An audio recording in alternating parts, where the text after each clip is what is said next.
Muito boa noite, na paz do Senhor, que alegria mais uma vez, mais uma oportunidade. Estamos felizes com o que o Senhor nos ha dado. Hoje seria a 13ª aula, videoaula que estamos ministrando aqui neste púlpito, na net, como temos chamado desde a primeira live. Já são 359 vídeos que temos ali no canal.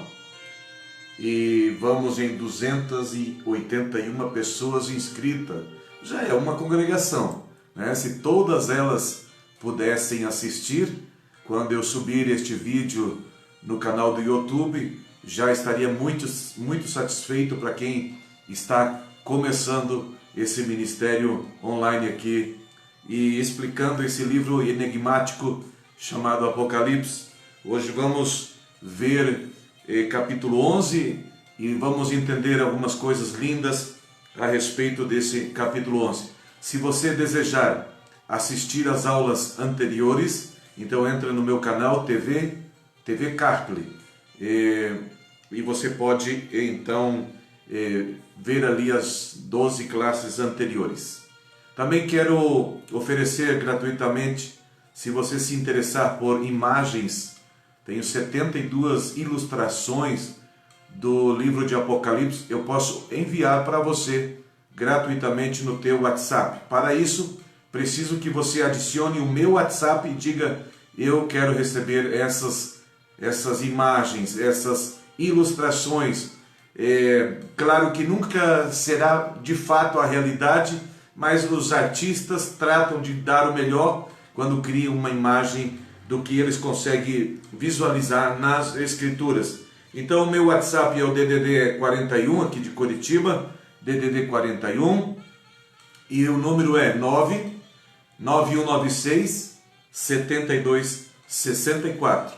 Já me adiciona ali, coloca o meu nome, Teófilo Carplay, sou pastor, e nesse momento sou um pastor online para você, para abençoar a tua vida, abençoar a tua casa, abençoar a tua família através desses programas. Ontem só que fizemos uma pausa, mas estávamos assim numa sequência todas as noites ministrando um capítulo diferente aqui do livro de Apocalipse. Esse texto que vou mencionar aqui, que vou dar essa videoaula, está escrito também. Se você desejar a cópia, pode adicionar meu WhatsApp e eu te envio a cópia desse texto de hoje que nós ocuparemos aqui para ministrar essa videoaula número 13. Quero fazer leitura então nesse momento de Apocalipse capítulo 11 para a nossa reflexão, nossa meditação. Tá certo? Apocalipse capítulo 11. Ordens para medir o santuário de Deus. Foi-me dado um caniço semelhante a uma vara, e também me foi dito: dispõe-te e mede o santuário de Deus, o seu altar, e os que naquele adoram.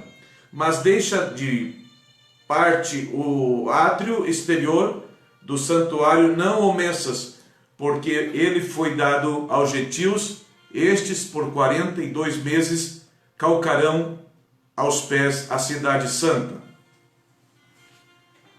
Darei as minhas duas testemunhas que profetizem por 1260 dias vestida de pano de saco. São estas as duas oliveiras e os dois candeeiros que se acham em pé diante do Senhor na terra. Se alguém pretende causar-lhe dano, sai fogo da sua boca e o devora os inimigos. Sim, se alguém pretender causar-lhe dano, certamente deve morrer. Versículo 6. Elas têm autoridade para fechar o céu, para que não chova durante os dias em que profetizarem. Têm autoridade também sobre as águas, para convertê-las em sangue, bem como para ferir a terra com toda a sorte de flagelos, tantas vezes quantos quiserem. Quando tiverem então concluído o testemunho que devem dar, a besta que surge do abismo pelejará contra elas e as vencerá e as matará.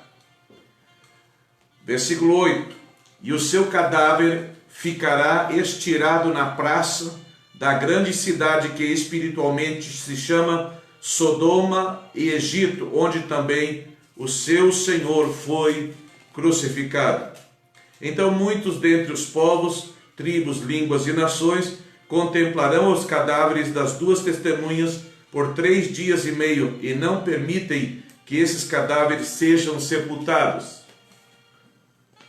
Os que habitam sobre a terra se alegram por causa deles, realizarão festas e enviarão presentes uns aos outros, porquanto esses 2 profetas atormentaram os que moravam sobre a terra. Mas depois dos 3 dias e meio, um espírito de vida, vindo da parte de Deus, neles penetrou, e eles se ergueram sobre os pés. Aqueles que os viram, sobreveio grande medo. E as 2 testemunhas ouviram grande voz vinda do céu, dizendo: subi para aqui. E subiram ao céu, numa nuvem, e os seus inimigos as contemplaram. Na hora houve grande terremoto, e ruiu a 10ª parte da cidade, e morreram nesse terremoto 7.000 pessoas, ao passo que as outras ficaram sobremodo aterrorizadas e deram glórias a Deus do céu. Passou o 2º ai, eis que, sem demora, vem o 3º ai. A 7ª trombeta. O 7º anjo tocou a trombeta, e houve do céu grandes vozes dizendo: o reino do mundo se tornou de nosso Senhor e do seu Cristo, e ele reinará pelos séculos dos séculos.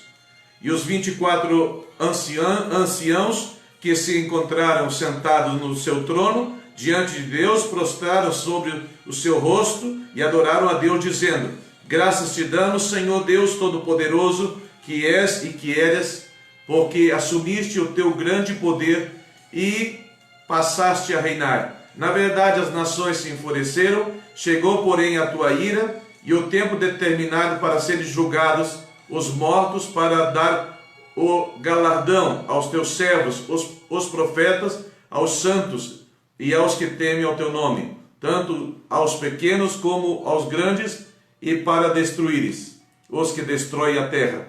Abriu-se então o santuário de Deus, que se acha no céu, e foi visto a arca da aliança no seu santuário, e sobrevieram relâmpagos, vozes, trovões, terremoto e grande saraiva. Bastante extenso essa leitura do capítulo 11. E agora, como sempre faço, vamos analisar praticamente versículo por versículo, fazendo destacar algumas expressões que realmente necessitamos interpretá-la, e você então precisa conhecer. Aqui no capítulo 11 estamos exatamente na metade do livro de Apocalipse, que são 22 capítulos, 404 versículos. Então, com a graça de Deus, nós pretendemos chegar até o capítulo 22. E no final do capítulo 22 teremos uma grande novidade que Deus está colocando no nosso coração para realizarmos, tão pronto que chegarmos ao fim desses 22 capítulos. E fizemos também 2 aulas introdutórias do Apocalipse. A primeira parte aqui do capítulo 11, então, é a missão que João, que estava arrebatado, recebe de medir o santuário de Deus. É muito bonito esse versículo 1. Inclusive eu já preguei em outras ocasiões, dando com certeza assim outro foco. Aqui estamos dando o foco escatológico e estamos chamando essa escatologia de atualizada. Versículo 1, leio novamente para explicar. Foi-me dado um caniço semelhante a uma vara, e também me foi dito: dispõe-te e mede o santuário de Deus, o seu altar e os que nele adoram. Aqui tem certas correntes de interpretar esse versículo, dizem que foi o anjo que mediu, mas aqui está muito bem claro que não foi o anjo, foi-me dado. Essas são palavras do próprio João, um caniço, e ele tinha então essa missão de medir três coisas: medir o santuário de Deus, medir o altar e medir os adoradores. É claro que é mais fácil medir o santuário e o altar, porque nesse caso aqui seria fixo, do que medir os adoradores que estariam em constante movimento. Então foi essa a missão de João, de medir com esse caniço ou essa vara, como uma vara, aproximadamente aí 3 metros. É claro que isso aqui se trata de uma visão que ele teve ali no céu. Lá no livro de Ezequiel, no capítulo 40, versículo 3, vamos ver ali um outro personagem. Ali sim é um anjo do Senhor medindo também. Em Zacarias capítulo 2, o versículo 1 e 2, até vou ler para você, tem outro personagem celestial medindo ali. É que o céu é muito organizado, o céu tem livros, tem pessoas medindo, tem pessoas controlando, tem mensageiros vindo, tem orações chegando, orações sendo guardadas, lágrimas sendo guardadas. É muito interessante todo esse movimento que acontece no céu. Zacarias 1:2 vai dizer, capítulo 2, versículo 1 e versículo 2: tornei a levantar os olhos, e eis um homem que tinha na mão um cordel de medir. Então perguntei: para onde vais tu? Ele me respondeu: medir Jerusalém para ver qual é a sua largura e qual é o seu comprimento. Essa é uma visão então do profeta Zacarias. Aqui no capítulo 11 de Apocalipse a gente não tem as dimensões que foram medidas, o templo, o altar e os adoradores. Mas lá no capítulo 21, quando chegarmos ali, vamos então entender e vamos ver que medida tem a Nova Jerusalém. Pastor, mas as medidas do céu é as mesmas correspondentes da terra? É exato, porque a Bíblia diz ali que o tamanho do anjo é tamanho de um ser humano. Então, na última aula, a gente viu aquele anjo com o pé no céu e o pé na terra. Esse sim tinha uma dimensão muito grande. Mas, por geral, as manifestações ou as teofanias de anjos na história bíblica, eles eram, inclusive, fácil de se confundir com o ser humano.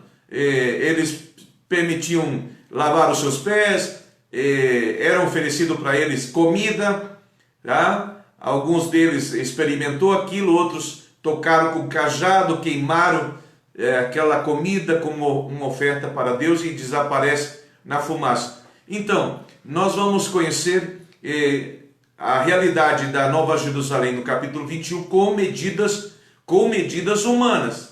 Senão, não tem como você... Ali quando fala de 12 mil estádios, um estádio é 180 metros, então daria 2.220 quilômetros de comprimento. Mas isso fica para essa live desse capítulo 21. Hoje estamos aqui no capítulo 11.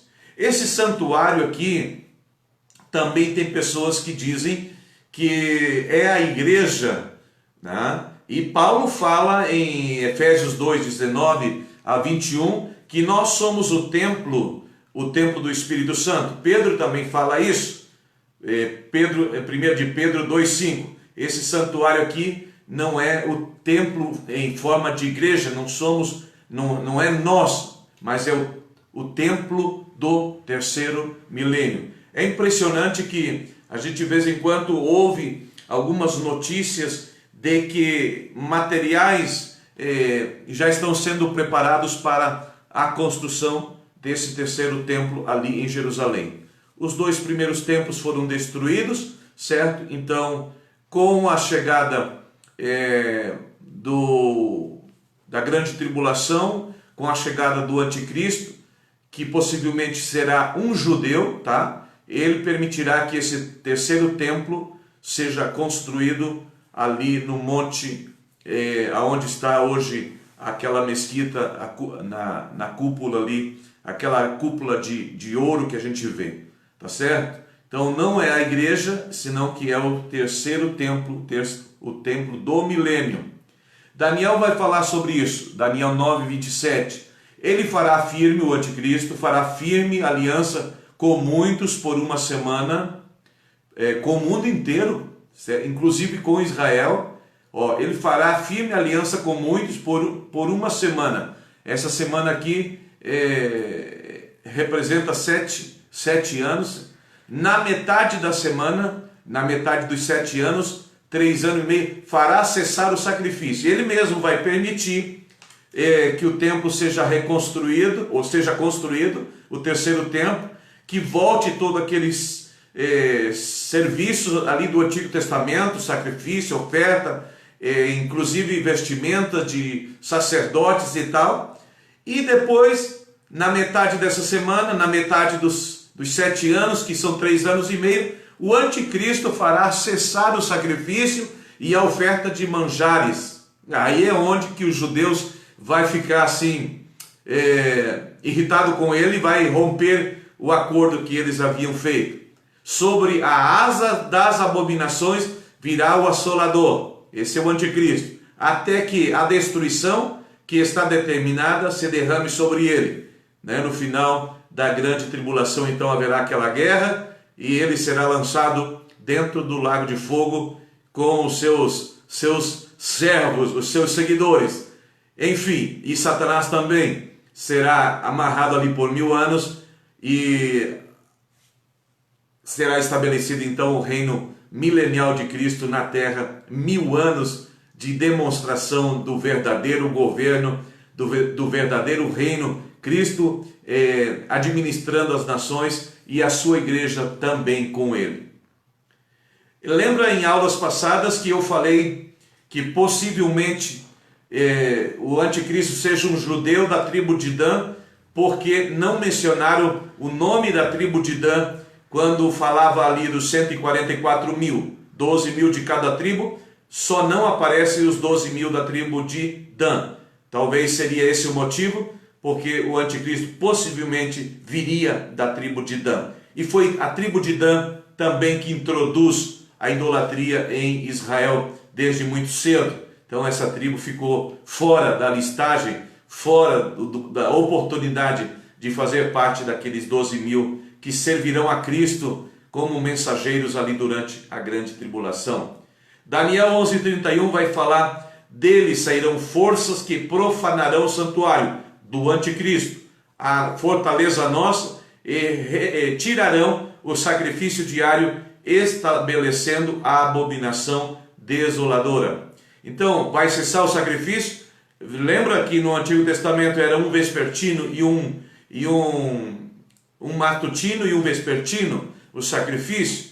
Vai cessar esses sacrifícios e o próprio anticristo vai querer ser adorado como Deus. É o que vai falar Daniel capítulo 12, versículo 11. Depois do tempo em que o sacrifício diário for tirado e posta a abominação desoladora, haverá ainda 1290 dias, ou seja, 3 anos e meio. Então esse rompimento dessa aliança com o anticristo, que ele vai querer entrar no santuário em Jerusalém para ser adorado como Deus, que vai cessar os sacrifícios ali em Jerusalém, será exatamente no meio da grande tribulação, porque ainda diz ali, haverá ainda 1290 dias. Se você divide 1290 dias, dará os 3 anos e meio. Então a grande tribulação ela tem em 2 partes.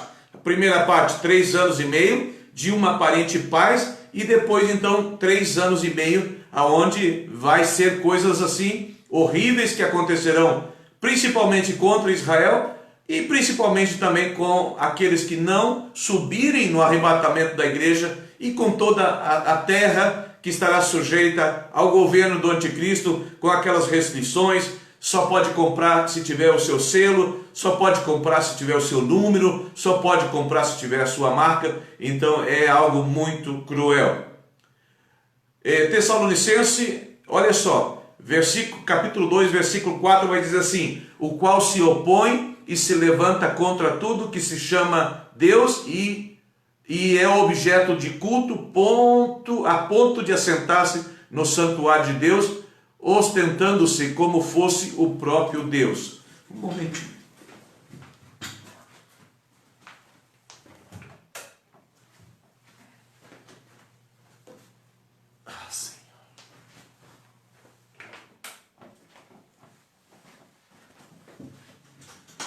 Sem um lancinho aqui, não dá para trabalhar. Então estamos falando, 2 Tessalonicenses 2,4, o qual se opõe e se levanta contra tudo que se chama Deus, foi o que nós explicamos já muito bem nas aulas passadas, ou é objeto de culto. Ele vai eliminar os símbolos, como já vem acontecendo aí o espírito do anticristo trabalhando aí com as autoridades para deixar de fazer oração, deixar de colocar símbolos como a cruz, deixar de usar a Bíblia. Ele vai se opor a tudo isso, a ponto, e ele vai se assentar no santuário, ostentando como que fosse Deus, e vai querer, e vai exigir, vai obrigar os judeus a adorarem ele, mas será o momento então que se romperá esse acordo com o anticristo. Como é que o povo judeu vai cair nessa enganação, nessa lábia do anticristo?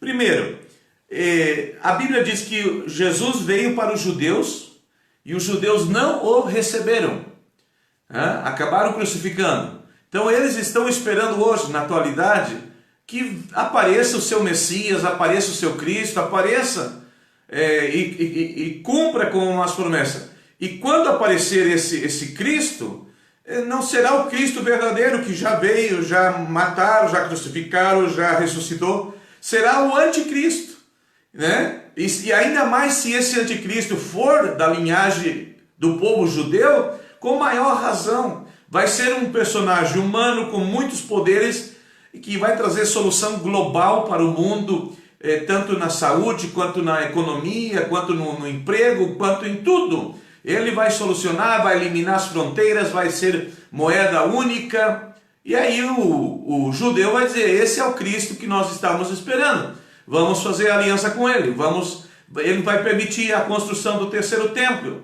Só que, então, como já falei, na metade desse período de 7 anos, vai ser quando ele vai procurar ser adorado, e os judeus então não aceitarão que seja dessa maneira, e vai então romper o acordo com o anticristo.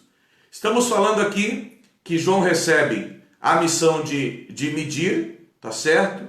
Ele mede o templo e o altar e os adoradores. Agora ficou a terceira parte sem medir, que é a parte do átrio exterior. Versículo 2: mas deixa de parte o átrio exterior do santuário e não o meças, porque foi ele dado aos gentios. Estes, por 42 meses, calcarão os pés na cidade santa. Então, está muito claro, esses 42 meses aqui é a mesma cifra lá de 1260 dias, é os mesmos 3 anos e meio, os 3 anos e meio finais da grande tribulação. Como vai ter muita gente transitando por ali, no lugar do templo, no pátio exterior do templo, então o Senhor diz assim: não meça, porque isso ficou para o gentio. Muita gente estranha estará pisando aqueles lugares ali, por isso ele ficou fora da medida. Por 42 meses, ou seja, durante 3 anos e meio, tá certo? Não há aqui nada para complicar, tudo está muito claro. Alguém disse que isso já aconteceu entre os dias 24 e 27 de agosto do ano 70, quando os romanos, sob Tito, o imperador Tito, ocuparam o pátio externo. Mas se você soma 24 ao 27 de agosto, vai dar 33 dias. E não tem que forçar muito a barra para que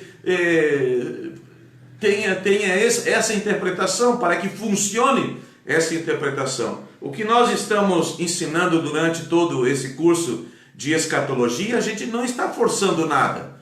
A gente está vendo o que é literal, vendo o que é simbólico, vendo o que já aconteceu, vendo o que vai acontecer. Então, se esse episódio que os romanos pisaram ali no pátio do templo no ano 70, nessa data, 24 de julho a 27 de agosto, isso daria 33 dias, não representa os 42 meses. Então, quando a Bíblia coloca o número, e aí que a gente conhece a totalidade da história do evento, então é preciso, 42 meses não são 32 dias, 42 meses são 3 anos e meio, que o povo que não pertence ao templo, que não pertence à nação de Israel, estará caminhando em Israel e pisoteando esse lugar sagrado do templo. Isso vai acontecer no final da grande tribulação.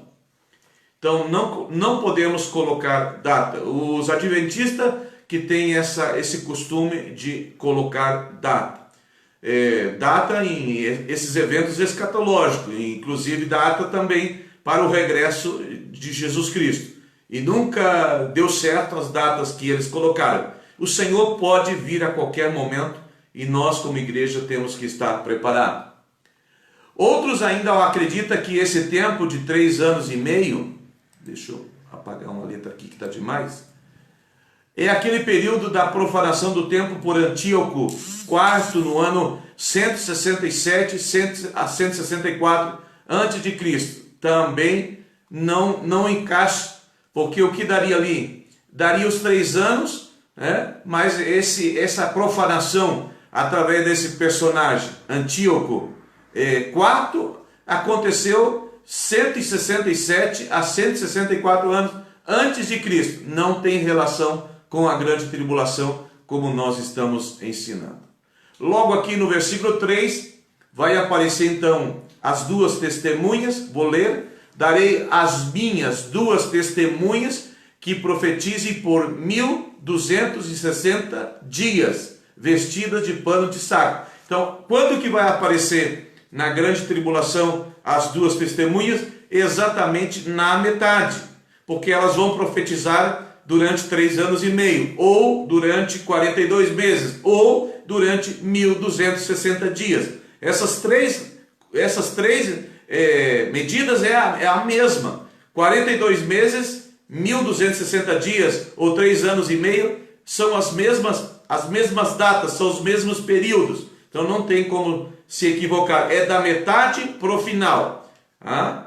Haverá 1260 dias antes, 1260 dias depois. Haverá 42 meses antes, 42 meses depois. Haverá 3 anos e meio antes, 3 meios anos depois. Então esses números aí não tem como se equivocar. E aqui não é simbólico como alguém poderia pensar, mas um dia não é 1000 anos, então vai dar quantos 1000 anos? Não. É literal esse número. É um período de 7 anos ao total, dividido no meio nessas 2 faces. 1260 dias é 3 anos e meio. As 2 testemunhas, quem seria?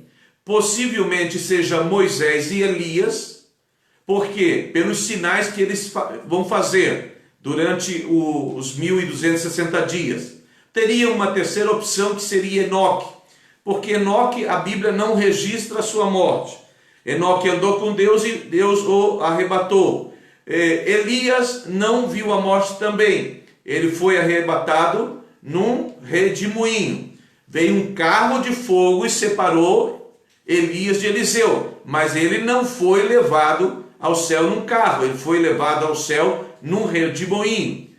E teria então a outra opção, que é Moisés, que a gente não sabe aonde ficou o corpo dele. Certo que ele morreu. Então, pelos sinais que essas 2 testemunhas vão fazer durante o milênio, é que nós vamos chegar à conclusão que pode ser Elias e Moisés. Lá no céu também elas são conhecidas como as duas oliveiras, que estão ali diante do trono de Deus, ou os dois candeeiros. Aí tem gente que diz aí que esses dois candeeiros ou essas duas oliveiras representam o ministério profético e o ministério sacerdotal. Agora, o versículo 4 fala disso. São estas as duas oliveiras e os dois candeeiros que se acham em pé diante do Senhor da terra.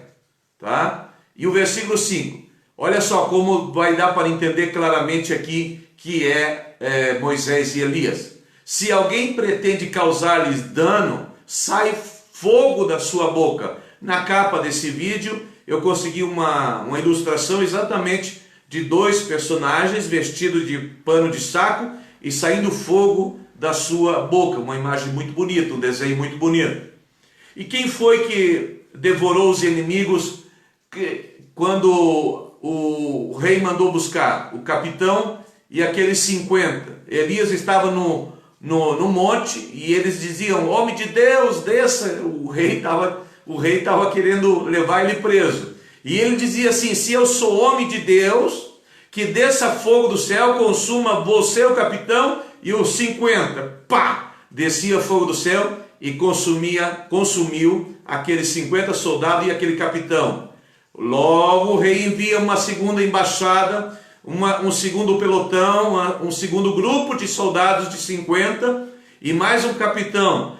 Homem de Deus, desça daí. E Elias disse: se eu sou homem de Deus, vai cair fogo do céu agora, consumir você, o capitão, e os 50 soldados. E isso aconteceu de novo. Assim que na terceira leva, no terceiro pelotão que veio, aí então eles chegaram diferente, humilhado e falaram diferente. Então Elias não fez cair fogo do céu como ele fez com as 100 pessoas. Olha só, versículo 6 do capítulo 11 de Apocalipse. Eles, as duas testemunhas, têm autoridade para fechar o céu, para que não chova. Quem foi que conseguiu também, na história bíblica, na história de Israel, fechar o céu por 3 anos e meio? Foi Elias. Elias disse assim: agora não choverá mais, segundo a minha palavra, até que eu fale novamente. E aí nós vamos ver naquela história ali, quando aquele moço sobe 7 vezes no monte para ver se estava vindo alguma chuva, e ele vê uma nuvem pequena, do tamanho da mão de um homem. Então ele manda Acabe preparar o seu carro, a sua carruagem, e ir correr, porque ia vir uma chuva poderosa. E a chuva voltou só depois de 3 anos e meio, conforme a palavra do profeta Eliseu. Então olha só, versículo 6. Eles têm autoridade para fechar o céu, eles, os dois, tá? Para que não chova durante os dias que profetizarem. Eles vão profetizar e vão dizer assim, para que vocês acreditem que nós estamos aqui falando em nome de Deus, falando do evangelho eterno, falando das calamidades que estão acontecendo.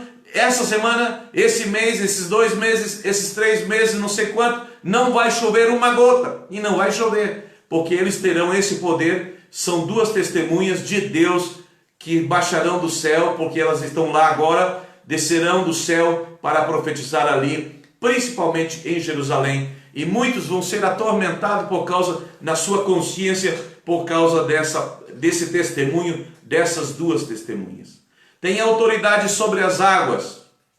Quem foi que teve autoridade lá nas pragas do Egito sobre as águas para convertê-la em sangue? Foi Moisés. Bem como para ferir a terra com toda a sorte de flagelo, tantas vezes quantos quiserem. Então essas serão as 2 testemunhas que terão o poder de fechar o céu, como Elias em 1 de Reis capítulo 17, e teve poder de converter água em sangue, conforme Êxodo 4 e Êxodo 7 vai registrar esses episódios. Versículo 7. Quando tiver então concluído o testemunho que devem dar, a besta que surge do abismo pelejará contra elas e as vencerá e as matará. essa besta, a gente já falou sobre ela, que surge do abismo. Esse abismo é o inferno, tá? Não é o Império Romano, como tem correntes de interpretação que diz que é o Império Romano. Não, é o anticristo que surge do abismo, que vai matar, vai lutar contra as duas testemunhas e vai triunfar sobre elas e vai vencer e vai matar, tá? Não é o Império Romano, é o anticristo. E esses cadáveres, aonde ficarão? Eu vou ler aqui o versículo 8. Apocalipse 11, 8.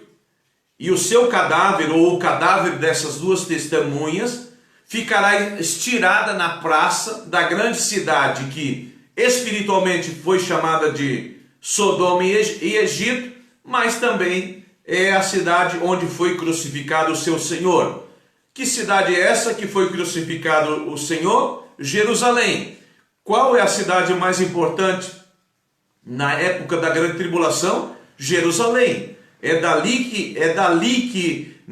que vai surgir as grandes notícias, é dali que surgirão os grandes acontecimentos, é dali que acontecerá a grande batalha do Armagedon, é ali que estará morto as duas testemunhas pelo anticristo. E o incrível que eles vão ficar sem ser sepultados durante 3 dias e meio. Ninguém vai tocar no corpo dessas duas testemunhas, porque eles causaram muito tormento na consciência.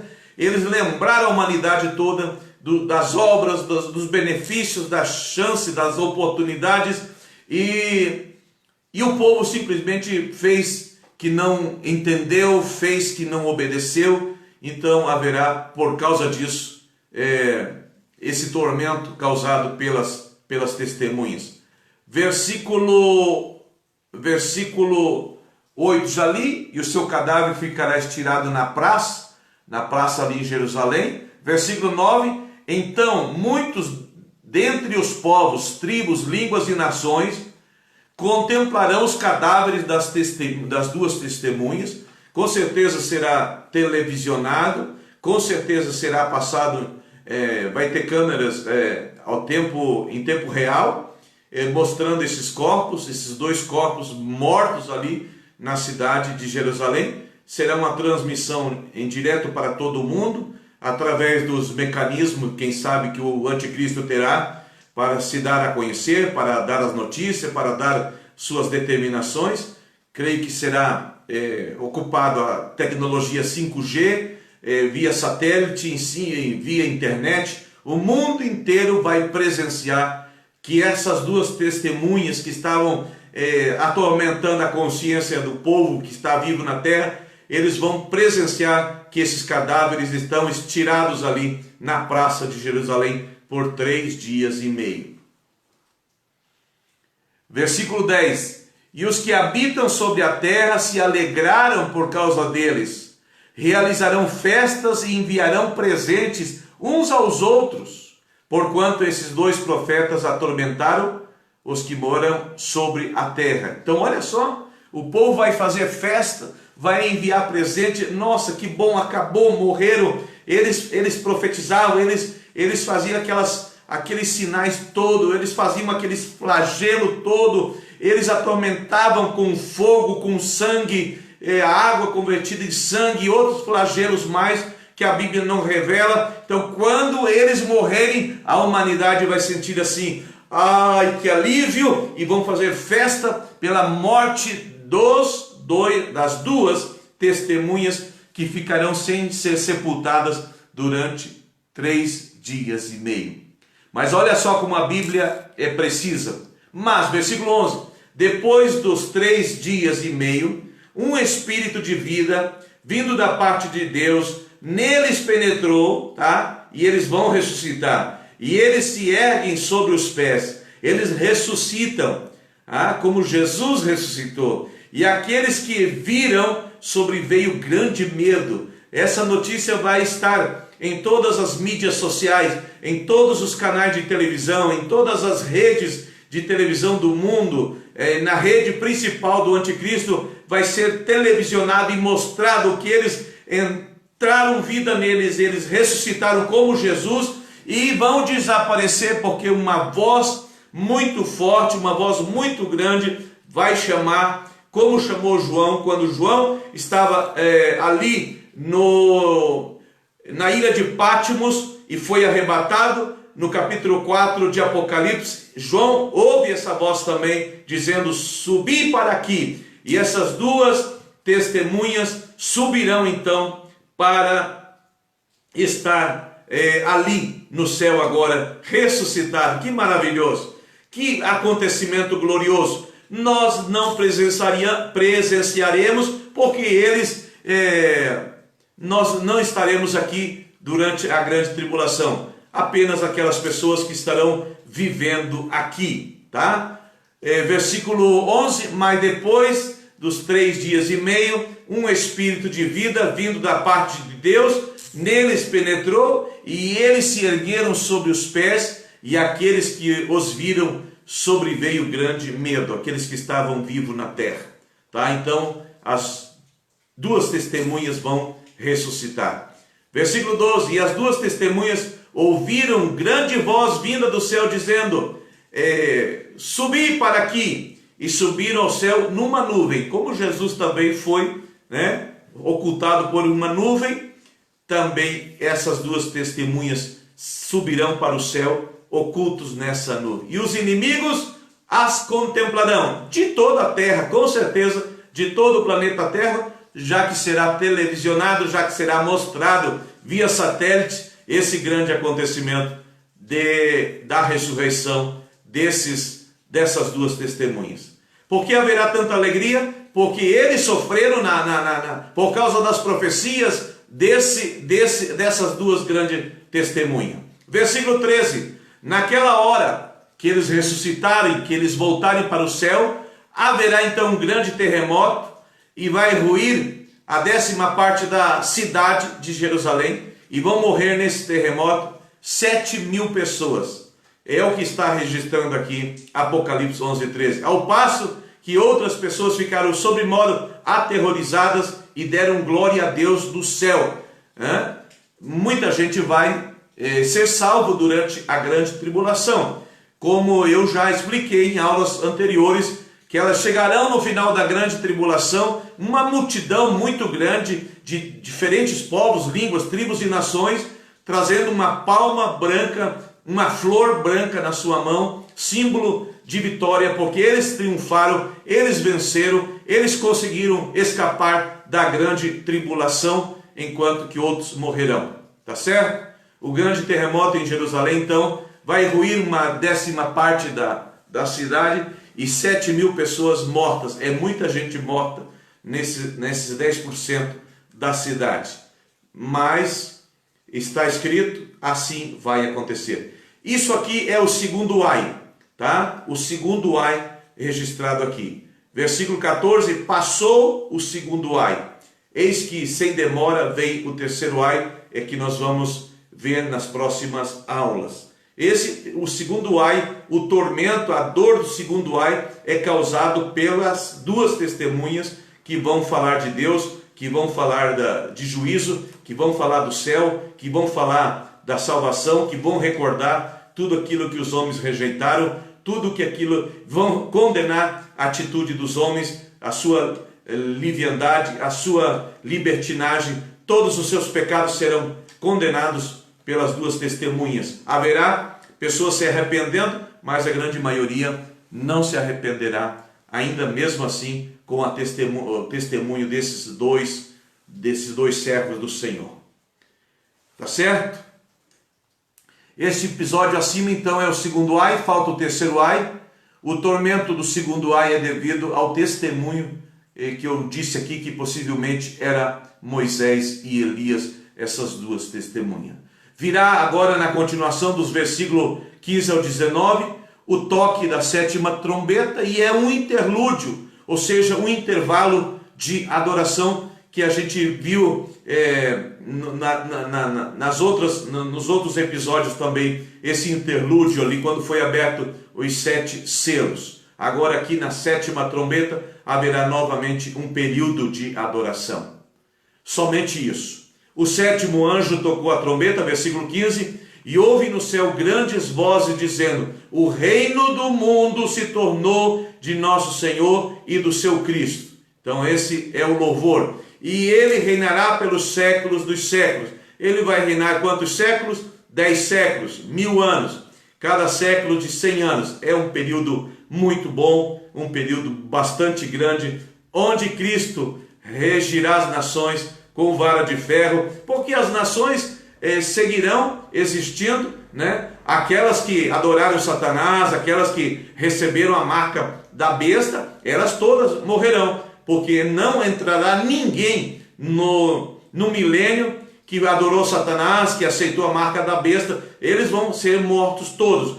Continuarão existindo nações e entrarão no milênio nações que não tiverem essa marca e não tiveram adorado a Satanás. Agora que nós estamos no interlúdio, nós estamos aqui no intervalo de adoração, quando se toca a sétima trombeta.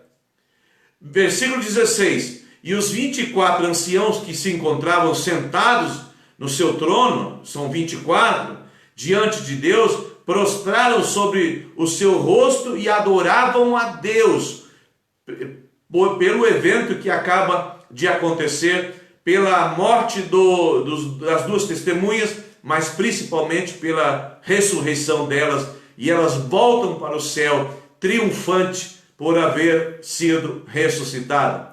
Versículo 17, dizendo: graças te damos, Senhor Deus Todo-Poderoso, que és e que era, porque assumiste, olha só, o teu grande poder e passaste a reinar. Por isso, João vê esse elogio, esse louvor, esse cântico, esse momento, esse interlúdio aqui de adoração. Esse Todo-Poderoso, volto a recalcar, não é Deus, é Jesus. Jesus é o Todo-Poderoso. Apenas as testemunhas de Jeová acreditam que Jesus é uma criatura, tá? E Jesus não é criatura, Jesus é Senhor dos senhores, Rei dos reis, é o Todo-Poderoso, que és, que era, porque assumiste o teu grande poder e passaste a reinar. O reino é milenial, o reino é de 1000 anos, o reino é de Cristo.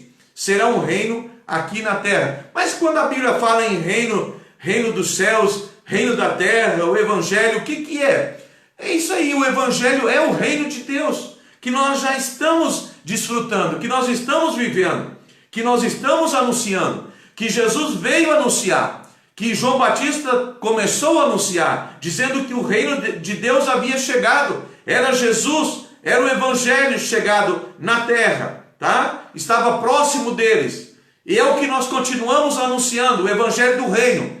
O evangelho do reino é o evangelho que está registrado na Bíblia, e qual nele está as igrejas aí estabelecidas, certo? Estamos anunciando o reino de Deus. Mas o reino de Cristo será literalmente de 1000 anos aqui na terra, depois da grande tribulação. Então, ainda a gente vai comentar nos capítulos mais para frente a respeito do milênio, tá? E o que significa então se Jesus é o Todo-Poderoso? Como se diz em grego? Pantocrator, essa é a palavra para Todo-Poderoso. E o que significa isso? Aquele com sua mão em tudo. Ou seja, Jesus está com sua mão em tudo. Está com sua mão na terra, está com a sua mão no céu, está com a sua mão no inferno. Ele é o Todo-Poderoso, ele controla tudo, sabe tudo. Ele nunca fracassou e nunca fracassará. Ele é o Todo-Poderoso. Por isso, os 24 anciãos que estão sentados aí diante do trono de Deus se prostram, dobram os seus joelhos e adoram a Deus e proclamam isso, dizendo: graças te damos, Senhor Deus Todo-Poderoso, que és, que era, porque assumiste o teu grande poder e passaste a reinar. Eles estavam esperando esse dia, eles estavam esperando esse momento que Cristo assumisse, né? Por que o judeu não aceitou Jesus quando veio e se transformou em homem? Porque eles esperavam que o Jesus daquela época, o Messias, seria um personagem assim político que libertaria a Palestina, a Judéia, Israel da mão do governo romano. Mas Jesus veio e confundiu muita gente num formato simples, num formato humilde. Em vez de entrar num cavalo branco como fazia o imperador, ele entrou num asno, num jumentinho, em muita simplicidade, certo? Não houve muita euforia da sua parte. Ele dizia para as pessoas ir para suas casas e não fazer alarde dos milagres que ele realizava. Então, não é esse Jesus que veio nesse formato, eles não aceitaram. Veio para os judeus, veio para os seus, e os seus não o receberam por causa desse formato simples. Agora, quando vier o anticristo, que vai ser o falso, aí eles vão, como vai vir com toda a parafernália, com toda a fanfarra, então eles vão aceitar e vão receber, e vão dar a mão, e vão construir o templo, e vão fazer o acordo, o pacto, e de repente, opa, esse camarada não é o Cristo, esse está usurpando a glória, a autoridade, esse está querendo ser adorado aqui no templo e assolado as nações. Esse não é o Cristo, então vamos romper o acordo com ele, tá certo? Então por isso que Israel vai ser enganado, porque o Cristo que eles acham que é o verdadeiro virá com essa cara de paz, de acordo mundial com todas as nações, mas o Cristo verdadeiro vai vir no final da grande tribulação para implantar o seu reino aqui na terra. Mas João já viu isso antecipadamente e pôde ouvir o que eles diziam: graças te damos, Senhor Deus Todo-Poderoso, que és que era, porque assumiste o teu grande poder e passaste a reinar. Amém? Então depois da grande tribulação, Jesus passa o quê? Passa a assumir o reino e começa a reinar e começa a governar a terra durante 1000 anos. E nas próximas aulas vocês verão o que vai acontecer de fato no milênio. Tem muita coisa curiosa para ser dito nessa classe do milênio. Tem muita coisa bonita para nós analisarmos ainda. Versículo 18. Na verdade, as nações se enfureceram, chegou, porém, a tua ira, e o tempo determinado para serem julgados os mortos, para dar o galardão aos teus servos, os profetas, aos santos e aos que têm o teu nome, tanto aos pequenos como aos grandes, e para destruíres os que destroem a terra. Então Deus é longânimo? Deus é misericordioso?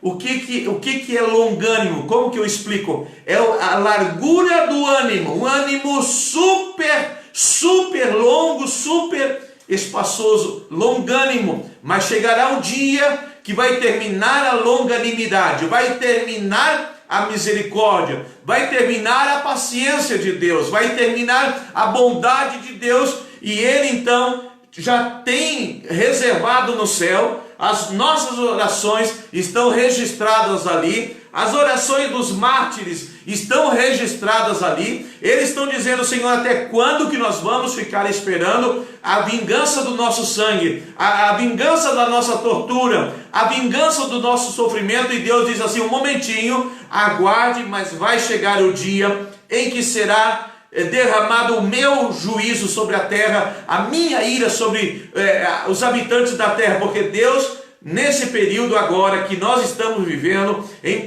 pleno século 21, pleno ano 2020, Deus ainda mantém a sua fidelidade, mantém ainda a sua misericórdia, Ele está mantendo ainda a sua longanimidade, Ele está mantendo ainda a sua salvação, para que o mundo se arrependa. Pastor Teófilo, e a pandemia, o senhor vê, já não é o Armagedon? Não. E a pandemia já não é a grande tribulação? Não. Isso é apenas uma pequena introdução do que será de fato a grande tribulação. Portanto, a pandemia é para avisar a terra: olha, gente, se prepare. Olha, gente, aceite o meu filho. Viva uma vida de santidade na pessoa do meu filho, para que você tenha essa salvação tão grande. Agora tem muita gente, mesmo com a pandemia, descuidando, continuam com os seus erros, continuam com a sua vida licenciosa, continuam com seus crimes, não tem temor de Deus.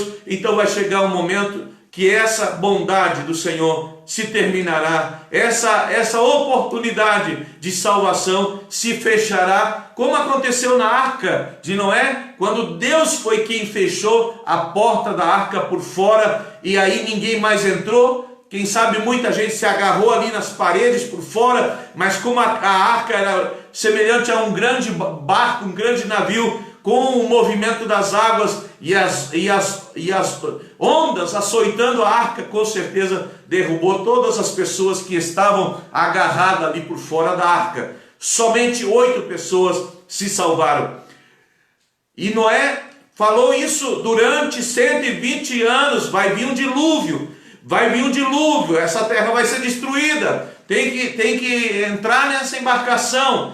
E aquele povo fez que era surdo e não ouviu. É o mesmo que está acontecendo hoje. Os pregadores estão anunciando já há mais de 100 anos, mais de 150 anos, que Cristo virá buscar a sua igreja. Cristo é a nossa arca.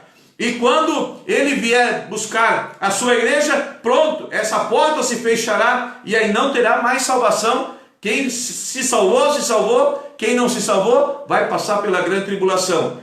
Na grande tribulação haverá salvação? Haverá salvação, mas será muito difícil de você conseguir passar pela grande tribulação e ser salvo. Por quê? Primeiro, haverá catástrofes naturais e catástrofes provocadas por demônios, água e sangue, o sol vai se aquecer, os dias vão ficar confusos, haverá a terça parte do dia luz, a outras partes não, haverá úlceras, haverá chuva de pedra, haverá mortandade de grande envergadura. Então como você vai escapar? Se agora o Espírito Santo está na terra, se agora o Espírito Santo está aí ao teu dispor para te convencer do teu pecado, para que você aceite Jesus, e muitos já não estão aceitando, imagine então como será durante os tormentos que acontecerão na grande tribulação. Então, o tempo de salvação é hoje. Hoje a porta está aberta, hoje o caminho para você encontrar Jesus está aberto. O último versículo: abriu-se então o santuário de Deus, que se acha no céu, e foi vista a arca da aliança no seu santuário, e sobrevieram relâmpagos, vozes, trovões, terremoto e uma grande saraiva. Que é saraiva? Chuva de pedra. Então é como constante essas vozes com esses relâmpagos e esses trovões, mas também é constante esses terremotos e estes flagelos todos que acontecem durante a grande tribulação. Então, por que eu estou fazendo isso? O meu desejo é que você seja revestido de um temor de Deus, a tal ponto que você venha dizer: eu preciso receber Jesus, eu preciso estar preparado para esse evento. Eu não acredito muito, você até pode dizer, no Apocalipse. Eu nem consigo ler, eu tenho medo do livro de Apocalipse, mas leia e se prepare, leia e fique atento, leia e se converta, leia e não seja vítima desses acontecimentos que nós estamos mencionando desde a primeira aula, quando eu comecei aqui no dia 3 de agosto. Vamos ver se nós conseguimos terminar ainda dentro do mês de agosto o livro inteiro de Apocalipse. Eu te convido para a próxima aula, com certeza será amanhã, dia 20, quero fazer amanhã. Se eu faço amanhã, dia 20, até dia 30 de agosto, nós vamos concluir então essas aulas aqui a respeito desse livro tão espantoso que é o livro de Apocalipse. Aí eu te peço também que, por favor, se inscreva no meu canal. Logo esse vídeo estará ali no canal do YouTube, mas você pode curtir também aqui dentro do Facebook, você pode pedir nossa amizade, você pode adicionar nosso WhatsApp. Eu tenho 72 imagens ilustrativas de Apocalipse que eu poderia mandar de presente para você, se você adicionar o meu WhatsApp. Eu vou dar de novo, anote aí, o número é 41, esse é o DDD, 41, o número é 9196 72 64. Esse é o WhatsApp da oração. Você pode pedir oração, você pode pedir as imagens, as 72 imagens que eu tenho, eu te envio pelo WhatsApp com muita alegria, gratuitamente.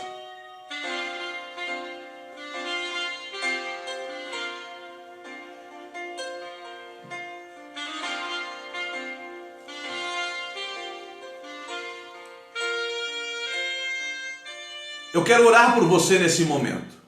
Você que está ao vivo comigo e você que receberá esta oração gravada, pois depois então ficará ali para a posteridade, arquivada como arquivo.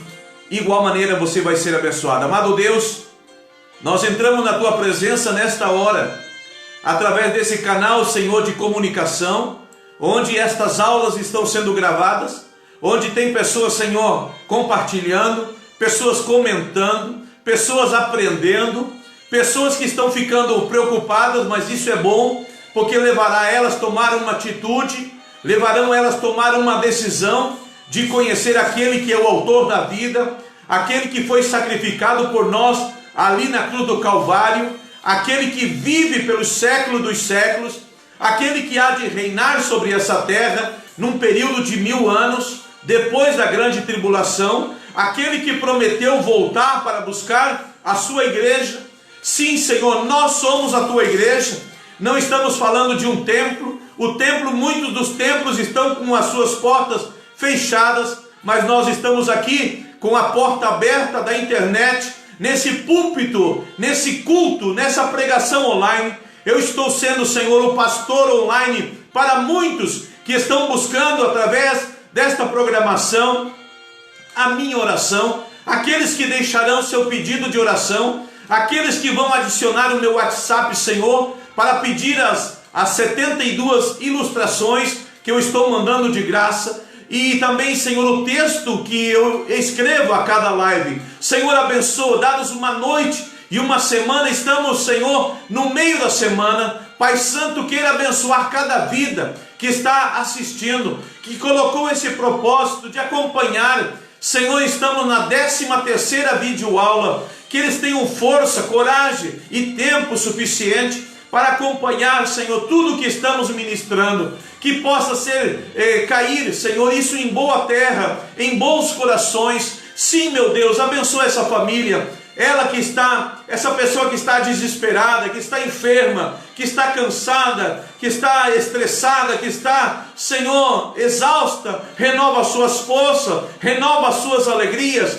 E aquela que estava esquecendo, Senhor, destas partes da Bíblia Sagrada, isso vai acontecer de fato, será uma realidade. Essas duas testemunhas virão, elas pregarão, elas anunciarão aquilo que a igreja não conseguiu fazer. A igreja se preocupou apenas em juntar milhões, a igreja se preocupou em construir catedrais e não anunciaram o evangelho do reino. Senhor, as duas testemunhas farão isso no espaço de 42 meses, enquanto que a igreja não conseguiu fazer em 42 anos ou 420 anos, eles farão em 42 meses e anunciarão as virtudes do céu, o poder do céu, o poder do Senhor, a salvação do Senhor, o reino do Senhor. Meu Deus, que haja salvação agora nessa pandemia, que haja vida se convertendo, que haja família se convertendo ao Senhor Jesus Cristo, eliminando os vícios, eliminando a idolatria e eliminando, Senhor, as filosofias vãs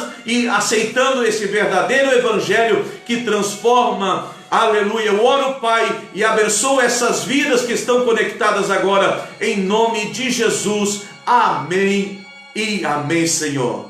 Seja abençoado. Estamos aqui há 1h05 falando a respeito desse capítulo 11 de Apocalipse.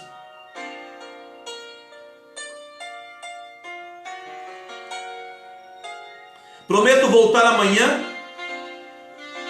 amanhã, dia 20 de agosto, com a aula número 14, capítulo 12 de Apocalipse. Tá certo?